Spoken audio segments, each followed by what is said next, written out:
and we are here to talk to you about background checks. We'll be here each Wednesday night at 6 o'clock Central Time, and we'll have a new topic each Wednesday. So this is a new avenue that we are kind of testing out and trying to find a way to connect with our current customers and our current clients, and maybe some future customers and clients as well. If you have any questions while we're on, please just ask the question on the post, comment on that, and we'll be glad to answer those questions, either this week or maybe in the following week. But we'd love your questions, so please interact with that. Tonight's topic is about consent forms. Consent forms are a big deal right now in the background check industry. If you're doing background checks, you know how important they are and what they're needed for and everything. And so basically what happens is, before you do a background check, you have to get somebody's consent. Some people feel, oh, well, it's just criminal records, I don't need the consent. Not necessarily true. Number one, it's always safer to get the consent, but especially if you involve a social security number or anything like that of personal information, you should get a consent before you do that. Your background check company should take care of that. If you're a client of C4's, you know that we gave you one in the very beginning when you signed up with us. If you do not have the most current background check, please let us know. Say as of January of this year, it's been updated, and so that would be a good thing to give us a call and say, hey, mine's from such and such 2015. If you're a long-time client with us or anything like that, let's get you the most updated one. And there's reasons for that.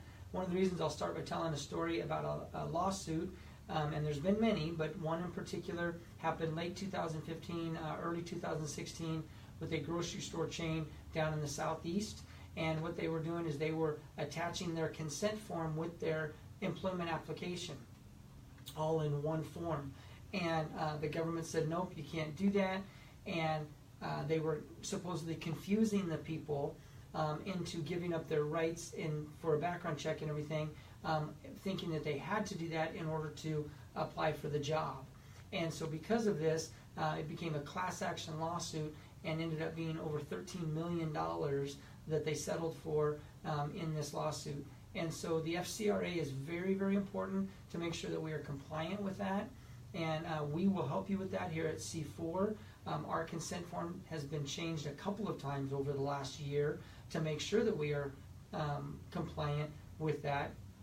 And that has been vetted a couple of times by our attorneys, as well as a FCRA specialist attorney.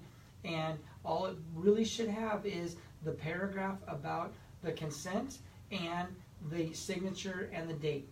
Nothing else. No other information as far as like name or address, or questions about if you've committed a crime, or if you've done anything about any other jobs or anything like that. Nothing like that should be on the consent form. That can all be in the employment application area, but nothing on the consent form itself. So that's really important. We want to make sure that it's a separate piece of paper. You have to make sure ours is just one single piece of paper. You should have got it as an attachment when we give you your username and password. But again, if you don't have the most current one, let us know. Either email us or call us, and we'll get you the most current one. It's just one single piece of paper, and again, it just has that paragraph with the signature and the date. Make sure that you don't attach it with any of your other employment documents, like an employment application, or maybe like all of your new hire paperwork or anything like that. It should just be that separate piece of paper. Very important. And then, like I said, we do provide that for you. We want to make sure that you are using ours. I know that it might be convenient for you to use yours, or you've been using yours for a long time, but we want to make sure that it is just ours that you're using, because again, ours has been vetted by the attorneys and such. The next thing to consider is make sure that on the consent form, it is their signature. They are signing it, not you as the employer, but it is the applicant that's signing it, and they are dating it. And then each time you do a background check, if you want to do a recheck for them in a year or 2 years or whatever the case may be, you get a new background check. There is no more evergreen provision, what they used to call an evergreen provision, meaning that one background check could be good for as long as that employee worked for you. that is not the case anymore. Each time you do a background check, you will need to get a new consent form from them. And again, just have them sign and date it, and you're good to go.